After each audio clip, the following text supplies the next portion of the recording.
नमस्कार साथियों, मेरा नाम है लक्ष्मण सियोल। आज हम टेक्सचर का लास्ट चैप्टर पढ़ेंगे, चैप्टर नंबर 7। और हमने जितने भी टेक्सचर पढ़े हैं उसका रिवीजन क्लास कल के लेक्चर में हम देखेंगे। आज हमारा ये सेकंड लेक्चर है, ऐसे 7th लेक्चर है, लेक्चर नंबर 7। तो चलो इसको स्टार्ट करते हैं कि कौन कौन से हमारे टेक्सचर बाकी रह गए पढ़ने। तो ये टेक्सचर है, इसका नाम है एक्स सॉल्यूशन से बनने वाले टेक्सचर। एक्स सॉल्यूशन मतलब इसको हिंदी में कहते हैं अपविलियन टेक्सचर कहते हैं। तो ये क्या रिप्रेजेंट करते हैं? Ex solution texture represent chemical breakdown. Chemical breakdown for what? किसका? Of an a original homogeneous solid solution. जो ओरिजिनल होमोजीनस सॉलिड सॉल्यूशन है उसका ब्रेकडाउन होता है, तब ये इस तरीके के टेक्सचर बनते हैं।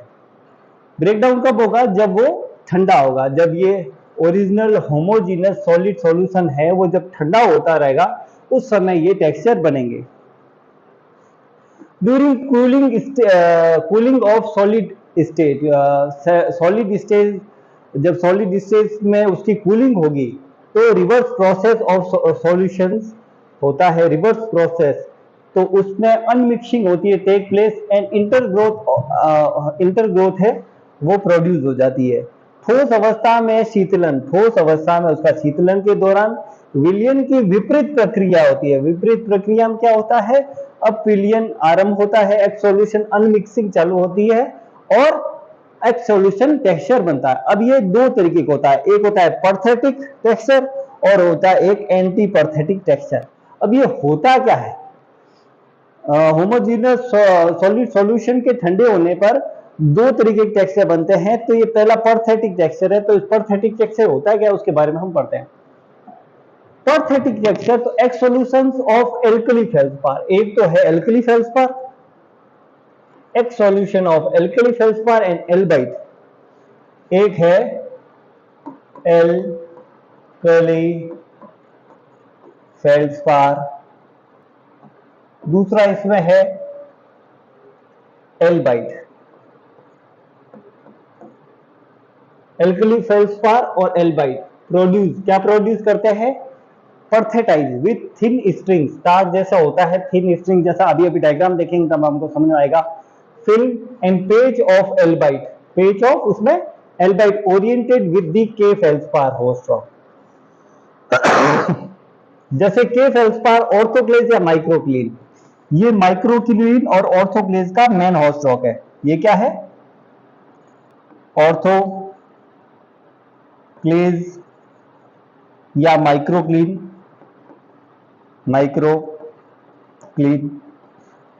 जो कि एक के फेल्सपार है। के फेल्सपार है, के फेल्सपार ये है इसकी होस्ट रॉक। क्या है? होस्ट रॉक, ये है होस्ट।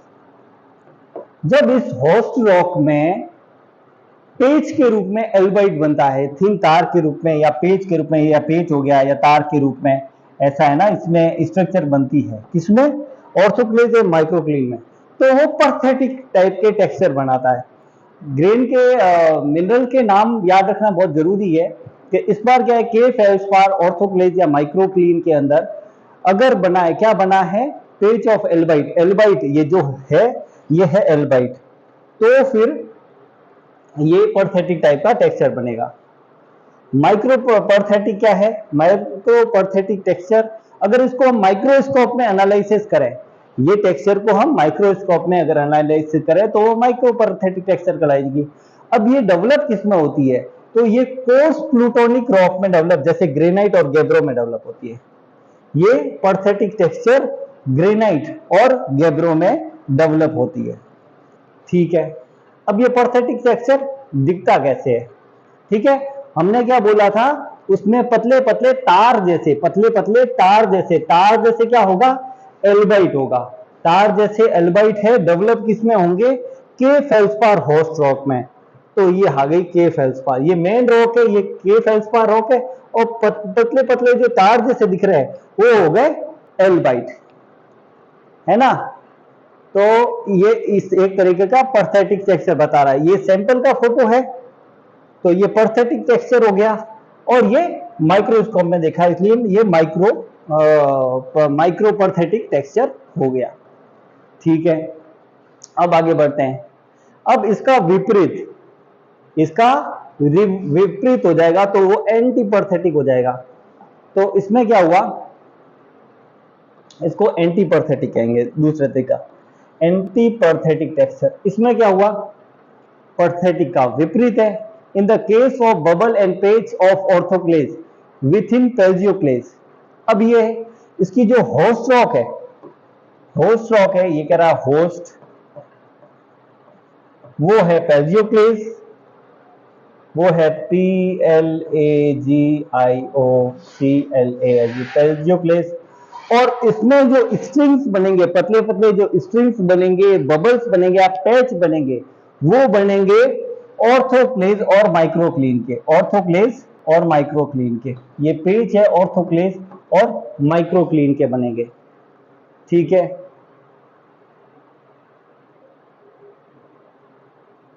अब इसमें ऑर्थोक्लेज और माइक्रोक्लीन होस्ट रॉक नहीं है। ये ऑर्थोक्लेज और माइक्रोक्लीन होस्ट रॉक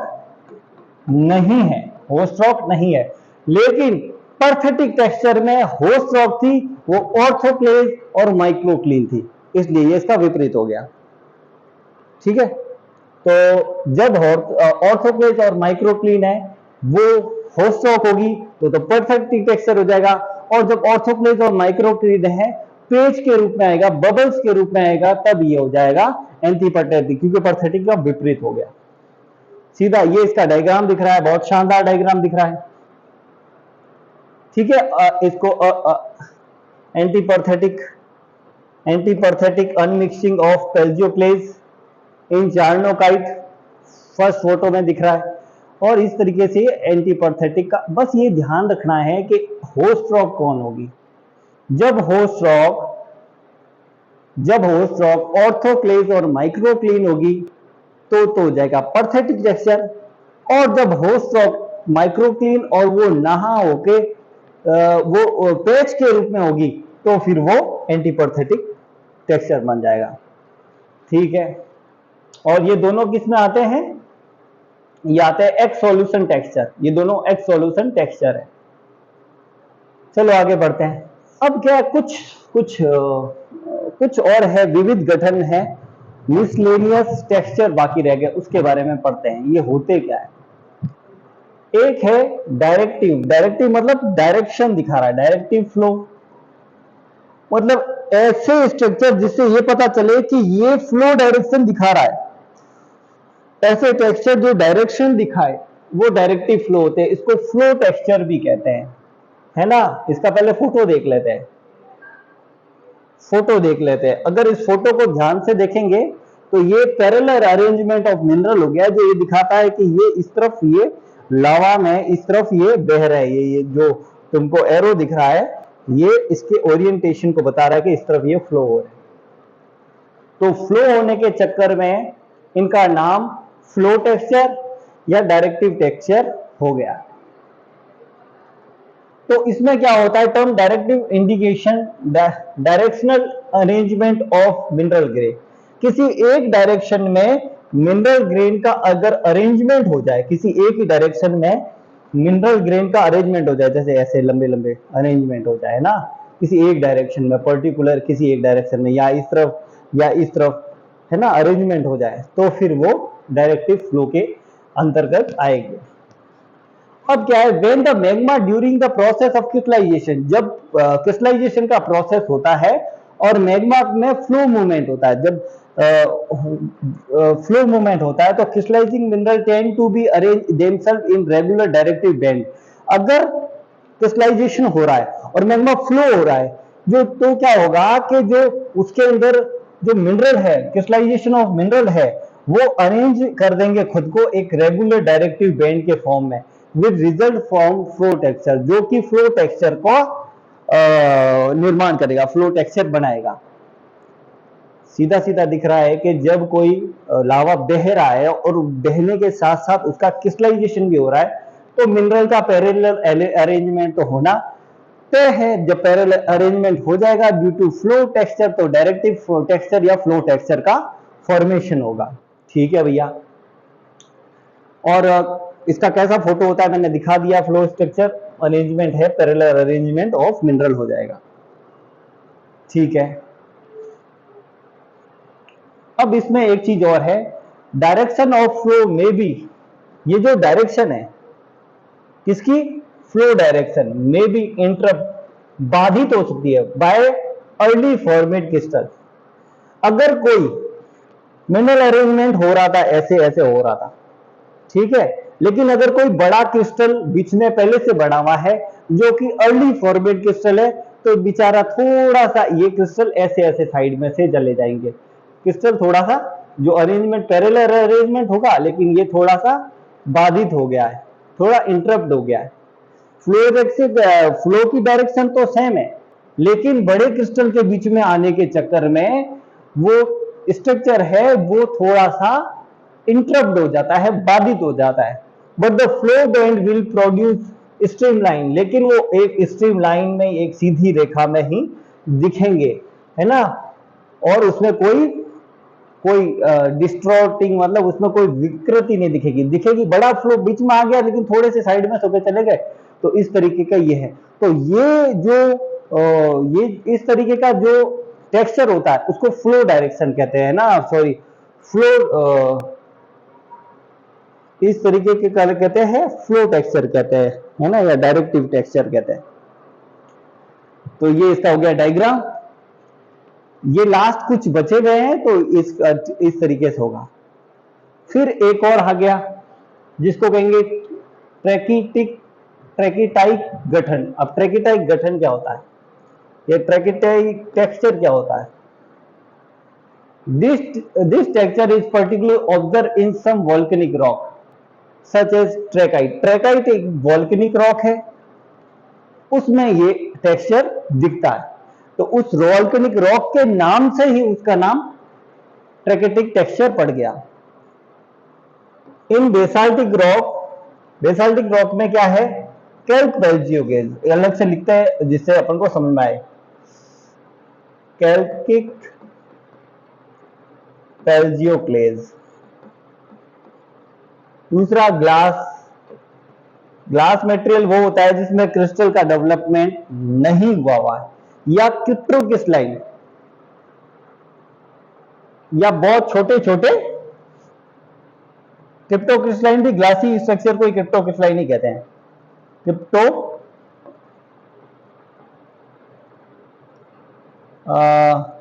एफेनेटिक टेक्सचर हमने पढ़ा था, जो हमको आंखों से नहीं दिखता है, अगर उसको माइक्रोस्कोप में देखने पे भी नहीं दिखे तो वो टेक्सचर है। अगर माइक्रोस्कोप में दिख जाए तो वो उसको वो तो माइक्रोस्कोपिक टेक्सचर उसका कोई नाम हो जाएगा, लेकिन अगर उसमें भी नहीं दिखते तो उसका नाम क्रिप्टोक्रिस्टलाइन टेक्सचर हो जाएगा।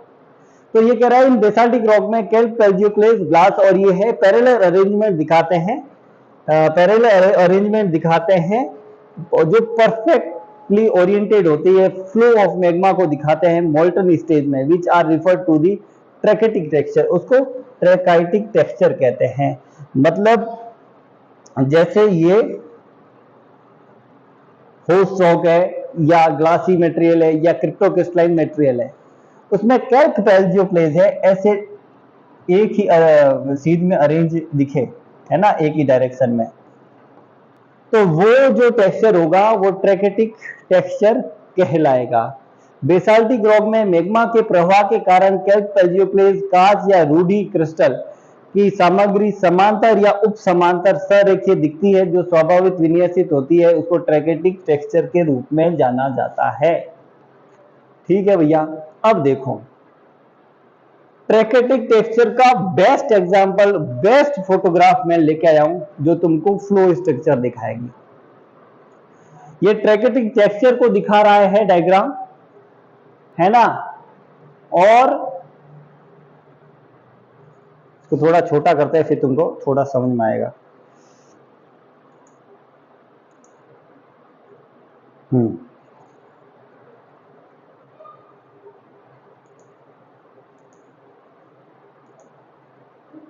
ठीक है।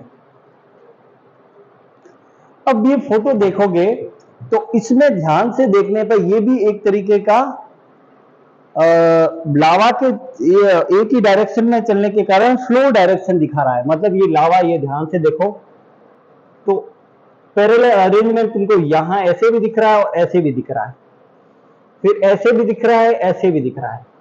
तो ये लावा इस डायरेक्शन में फ्लो हो रहा है, ये दिखा रहा है। ये माइक्रोस्कोपिक फोटो है लेकिन ट्रैकेटिक टेक्सचर है, ट्रैकाइट का, अंटार्कटिका से लिया हुआ है। ग्रीन क्रिस्टल है वो एजेरिन को बता रहे हैं, ग्रीन क्रिस्टल है वो एजरीन है, ग्रीन क्रिस्टल है एजरीन है, AEGIRIN, जो ग्रीन क्रिस्टल है वो एजरीन है। एजरीन जो क्रिस्टल है वो ये भी दिखाता है, याद कराने के लिए बोलता हूं कि इसमें रेयर अर्थ एलिमेंट की प्रेजेंस भी हो सकती है।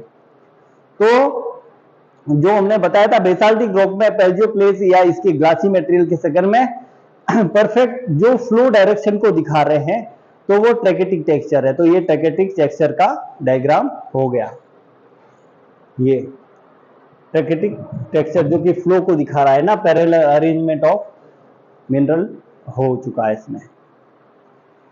फिर तीसरा नंबर का है, उसके बारे में पढ़ते हैं। ये है eutectic texture. Eutectic texture, eutectic texture होता क्या है उसके बारे में पढ़ते हैं। The terms used for the parallel arrangement of pumice fragment with welded ignimbrite, which are pyroclastic rock. अब क्या है, ये इग्निम्ब्राइट क्या होती है कि जब वॉल्केनो है, वॉल्केनो है, ये वॉल्केनो है, इसमें से ब्लास्ट हुआ, बढ़िया लावा निकला और लावा में राख है, ऐश कंटेन, वो आसमान में गए और वापस नीचे आए और जमे, ठीक है। तो उससे क्या है कि इग्निम्ब्राइट रॉक टाइप की, इग्निम्ब्राइट टाइप की रॉक बनी। The ignimbrite is formed by the wide spread deposition of consolidation of ash flow. जो राख का फ्लो है, राख के चक्कर में जो मटेरियल बना वो रॉक कहलाती है इग्निम्ब्राइट। अब ये कह रहे हैं the term use for the parallel arrangement of pumice factor. जो प्यूमिस फैक्टर, प्यूमिस का मतलब हो सकता है थोड़े से ना थुलथुले टाइप के, थोड़े से खाली या बल्ब टाइप के, तो उनका अगर पैरेलल अरेंजमेंट हो जाए किसमें, पायरोक्लास्टिक रॉक में, तो ये यूटेक्टिक टेक्सचर बनाते हैं। The wavy lamination still around volcanic lithic fragment. अगर वोल्केनिक कोई लिथिफिक फ्रेगमेंट है ना, उसके चारों ओर घूमते हुए अगर ये क्रिस्टल दिखे तो ये इस तरीके के टेक्सचर बनाते हैं, यूटेक्टिक टेक्सचर बनाते हैं। और इंडिकेटिंग फ्लो पैटर्न, और ये क्या दिखाते हैं, फ्लो पैटर्न को, ये भी फ्लो पैटर्न को ही दिखाएंगे। इन डार्क बैंड, किस फॉर्म में दिखाएंगे, डार्क बैंड के फॉर्म में दिखाएंगे। जब हम इसका फोटो देखेंगे तो आपको अपने आप इसकी जो लैंग्वेज है वो समझ में आ जाएगी।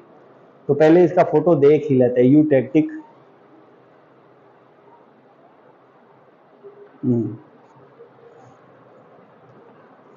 इसमें ये प्यूमिस फ्रेगमेंट है, प्यूमिस फ्रेगमेंट है एकदम ब्राइट के अंदर, जो कि ये साइड में डार्क बैंड से घिरा हुआ दिख रहा है।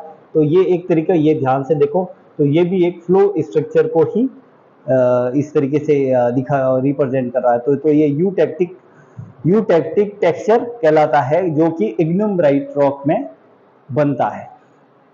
Pyroclastic rock showing eutectic texture, ठीक है।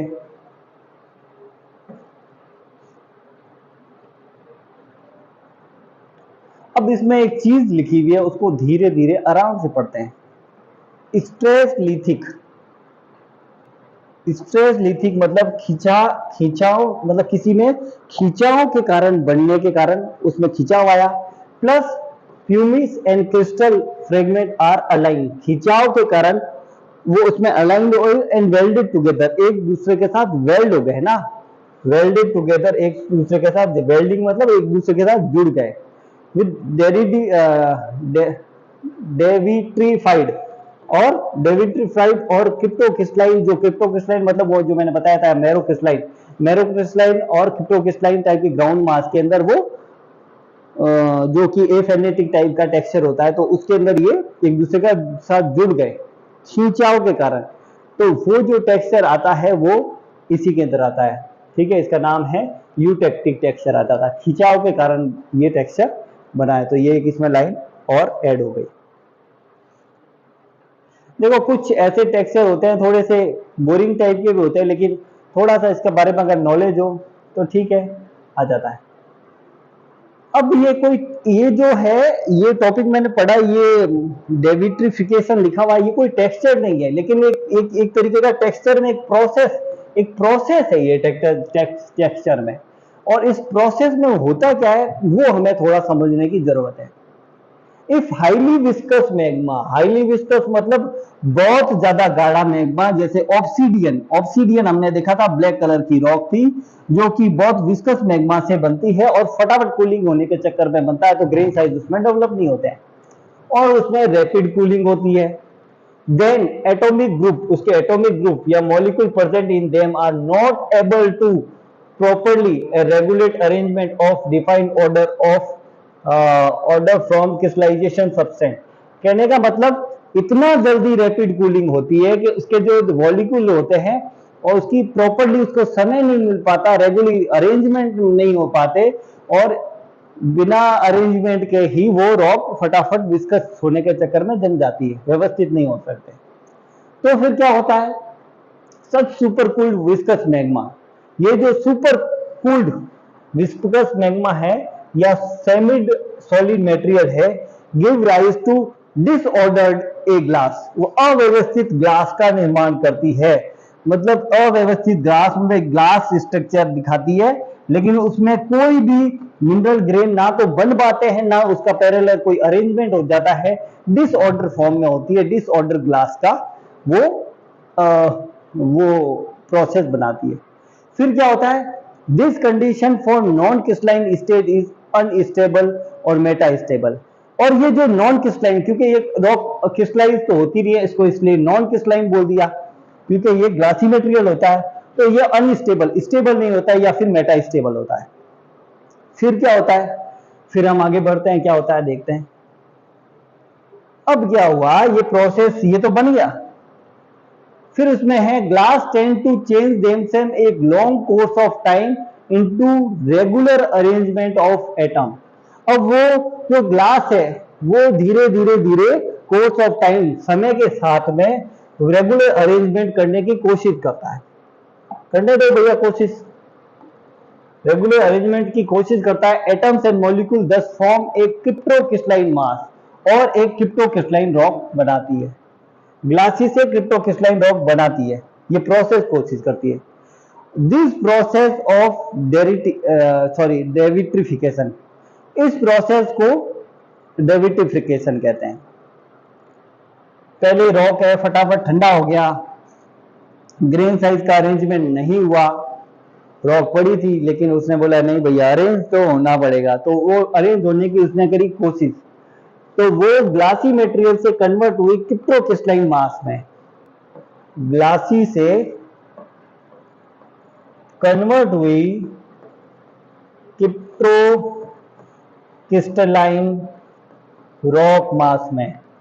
इस प्रोसेस को ही डेविट्रिफिकेशन कहते हैं। ठीक है, और इसमें क्या क्या चीज होगी आइए पढ़ते हैं। This process of devitrification is promoted if glass material is placed under the increasing pressure temperature। Glass material पे जब टेम्परेचर प्रेशर इंक्रीज होगा, ग्लास मटेरियल पे जब टेम्परेचर प्रेशर लगेगा, किसी भी रॉक को कन्वर्ट होने के लिए दो तीन चीजें जरूरी चाहिए। किसी भी रॉक को एक रॉक से दूसरी रॉक में कन्वर्ट होने के लिए तीन चीजें जरूरी है। पहला है प्रेशर, पहला तो देखा जाए तो पहला टेम्परेचर होता है, दूसरा प्रेशर होता है और तीसरा होता है केमिकली एक्टिव फ्लूइड। तो डेविट्रिफिकेशन जो प्रोसेस है जिसमें ग्लास से क्रिप्टोक्रिस्टलाइन टाइप का रॉक मटेरियल कन्वर्ट हुआ है, तो उसमें प्रेशर, टेम्परेचर और केमिकली एक्टिव फ्लूइड आए और उसको ये प्रोसेस को करने में हेल्प करी। ठीक है, अब डेविट्रिफिकेशन है in natural glass usually produce a mass of minute crystal in cryptocrystalline character। तो जो पहले ग्लासी मटेरियल थी, बिल्कुल ग्लासी मटेरियल है ना, ग्लासी मतलब कांचीय ग्लासी, तो उसमें ग्रेन साइज तो no grain size, no grain develop. और जब डेविट्रिफिकेशन हुआ तो क्या होगा, ये ज्यादातर फेल्सिटिक टेक्सचर, जब ये डेविट्रिफिकेशन हो जाएगा तो क्रिप्टोक्रिस्टलाइन टाइप का रॉक मिनट क्रिस्टल बनेंगे। क्रिप्टोक्रिस्टलाइन बहुत छोटे छोटे क्रिस्टल बनेंगे जो कि हमें माइक्रोस्कोप में दिखेंगे, माइक्रोस्कोप में दिखेंगे क्रिप्टोक्रिस्टलाइन थोड़े बहुत, और फॉर्मिंग फेल्सिटिक टेक्सचर, और ये फेल्सिटिक टेक्सचर बनाएंगे। और इस तरीके की रॉक को फिर हम फेल्सिट टाइप कह देंगे। ठीक है, अब इस रॉक में एक टर्म्स और यूज में ले लिया, उसके बारे में हम पढ़ते हैं। जब ये रॉक बनेगी ग्लासी मटेरियल से क्रिप्टोक्रिस्टलाइन रॉक में बनेगी, तो इसमें एक कर्व और होगा, पर्लिटिक क्रैक बनेंगे। क्या बनेंगे? Perlitic crack in crystal are evidence for their original glass condition. कोई रॉक में अगर पर्लिटिक क्रैक दिख रहे हैं, इसका मतलब वो जो रॉक है वो ओरिजिनली ग्लासी मटेरियल से बनी है। किसी रॉक में पर्लिटिक क्रैक दिख रहे हैं तो वो रॉक ये एविडेंस देती है, सबूत देती है कि भैया हम तो बने हैं ओरिजिनल ग्लासी मटेरियल से, फटाफट ठंडे हो गए थे और कोई ग्रे साइज हमने बना नहीं था। ठीक है, अब पर्लिटिक क्रैक दिखते कैसे हैं? पर्लिटिक क्रैक दिखते कैसे हैं? ये तो हमको पता चल गया कि अगर किसी भी रॉक में पर्लिटिक टेक्सचर दिख रहे हैं तो इसका मतलब वो जो रॉक है वो ग्लासी मटेरियल से ही बनी है। वो कहती है, वो सबूत देती है, एविडेंस देती है कि भैया मैं पहले ग्लासी मटेरियल थी और मेरे में अगर पर्लिटिक टेक्सचर दिख रहे हैं, पर्लिटिक टेक्सचर दिख रहे हैं तो इसका मतलब मैं ओरिजिनली ग्लासी मटेरियल से बनी हूं और अब मैं कन्वर्ट हो गई हूं क्रिप्टोक्रिस्टलाइन टाइप में। तो ये पर्लिटिक टेक्सचर दिखते कैसे, ये बारे में हम पढ़ते हैं। तो चलिए, अगर कोई रॉक है ओरिजिनल ग्लासी मटेरियल से बनी है तो उसमें पर्लिटिक क्रैक है, इसका मतलब ये एविडेंस तो दे दिया। तो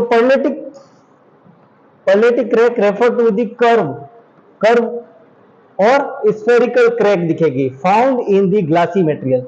अगर किसी ग्लासी मटेरियल के अंदर कर्व या स्फेरिकल क्रैक दिखेंगे तो ये बताता है कि उसमें डेविट्रिफिकेशन प्रोसेस हुआ है और रॉक कन्वर्ट हो गई है ग्लासी से क्रिप्टोक्रिस्टलाइन रॉक में। ठीक है, अब ये माइक्रोस्कोपिकली दिखता कैसे ये देख लेते हैं।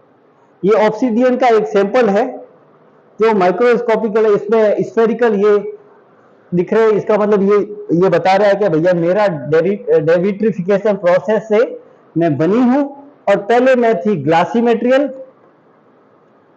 और अब मैं ग्लासी मटेरियल ना लेके क्रिप्टोक्रिस्टलाइन टाइप की थोड़ी बनने की कोशिश कर रही हूं। ठीक है, तो इसमें ये स्ट्रक्चर ये बताता है, इसका ओरिजिन बताता है कि ये बनी कैसे।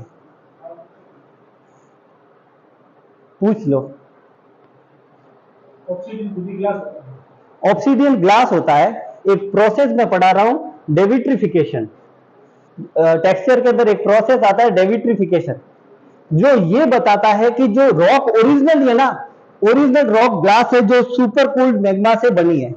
ओरिजिनल रॉक है जो सुपर कूल्ड मैग्मा से ग्लास से बनी है, लेकिन जब इस पे प्रेशर, टेम्परेचर और केमिकली एक्टिव फ्लूइड लगा तो रॉक में मिनट क्रिस्टल बने। किसके? क्रिप्टोक्रिस्टलाइन टाइप के मिनट स्ट्रक्चर बने, है ना। नहीं, उस प्रोसेस को डेविट्रिफिकेशन कहते हैं, है ना। रेगुलर अरेंजमेंट तो ये प्रोसेस हुआ, सुपर कूल तो वो इसमें कन्वर्ट हुआ। तो फिर इसका एविडेंस कहां से मिला? तो उसका एविडेंस मिलता है कि अगर किसी ऑब्सीडियन के अंदर अगर ये इस तरीके के स्ट्रक्चर दिखे, स्फेरिकल स्ट्रक्चर, इसका मतलब ये रॉक कन्वर्ट हो रही है, मेटामॉर्फिज्म हो रहा है इसका, और ये मेटामॉर्फिज्म होने के चक्कर में ये स्ट्रक्चर बन गया। ठीक है, तो इस जो स्ट्रक्चर है इसको पर्लिटिक स्ट्रक्चर कहते हैं, इसको पर्लिटिक क्रैक कहते हैं। ऑब्सीडियन में ये अगर क्रैक दिख रहा है इसका मतलब उस ऑब्सीडियन का मेटामॉर्फिज्म हो रहा है। हाँ, तो ये इसमें चीज हो गई। इसमें एक लास्ट स्ट्रक्चर और बचा है, इसके कुछ फोटो है, ये भी पर्लिटिक क्रैक को दिखा रहा, ऑब्सीडियन का ही है। फिर एक और आ गया ये हम।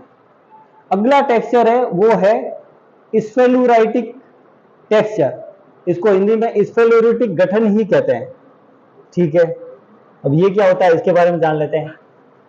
अगर जैसे हमने ऑब्सीडियन देखा, ऑब्सीडियन की कूलिंग है वेरी क्विक कूलिंग थी, अगर उससे भी ज्यादा तेज कूलिंग हो, अगर ऑब्सीडियन से भी तेज कूलिंग और कोई अगर स्ट्रक्चर बने तो कहेंगे स्फेलुरेटिक टेक्सचर कहेंगे। अगर more rapid cooling and crystallisation of viscous magma, अगर विस्कस मैग्मा की और इस मतलब ऑफिलाइट सॉरी जो ऑब्सीडियन बन रहा था उससे भी तेज कूलिंग हो तो उसमें ये स्ट्रक्चर दिखेंगे। ठीक है, तो क्या होता है रेडिएटिंग ग्रुप ऑफ क्रिस्टल, इसमें रेडिएटिंग ग्रुप ऑफ क्रिस्टल दिखेंगे, ये जो दिख रहे हैं दैट लुक ए फाइब्रस और निडल टाइप के क्रिस्टल इसमें दिखेंगे। दिस टेक्सचर कॉमन इन किसमें दिखता है, ग्लासी फेल्सिक वोल्केनिक रॉक में ये दिखता है। मे भी ये ऑब्सीडियन में भी दिख सकता है, इसका इन्होंने कोई फिक्स एग्जांपल नहीं दिया, लेकिन ये फेल्सिक वोल्केनिक रॉक में दिखता है। ये इसके कुछ फोटो हो गए, माइक्रोस्कोपिक फोटो हो गए, ये भी स्फेलेरिटिक टेक्सचर ही है। ठीक है, जो कि टूरमेलिन के क्रिस्टल दिखा रहे हैं फेल्सपार में। फिर ये भी साथ में बने जो क्वार्ट्ज फेल्सपार, और ये टेक्सचर ये बताते हैं कि ये सुपर कूल्ड मैग्मा जैसे ऑब्सीडियन बना है डेविडिफिकेशन, तो उसी तरीके से ये बने हैं।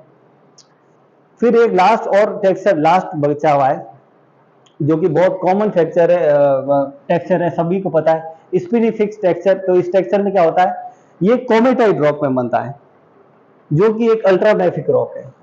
ये कोमेटाइट में बनता है जो कि एक अल्ट्रामैफिक रॉक है। Spinifex texture defined as a random orientation और एक्सट्रीमली फाइन ग्रेन रॉक, और इसमें एसिकुलर ओलिविन फिनोक्रिस्ट बनते हैं, रैपिड कूलिंग से भी बनते हैं, रैपिड कूलिंग से, ये भी रैपिड कूलिंग से ही बनता है स्पिनिक टेक्सचर। और इसमें फिर ये जो टेक्सचर है वो भी निडल शेप के दिख रहे हैं, स्पिनिक टेक्सचर है, जो कि कुल मिला के ये है कि ये याद रखने के एक पर्टिकुलर अलग टाइप का टेक्सचर है जो कि अल्ट्रामैफिक रॉक कोमेटाइट में बनता है, और इसमें निडल शेप के ये क्रिस्टल दिखते हैं। ठीक है, इसी के साथ तुम्हारा टेक्सचर वाला चैप्टर होता है कंप्लीट। जय हिंद, जय भारत।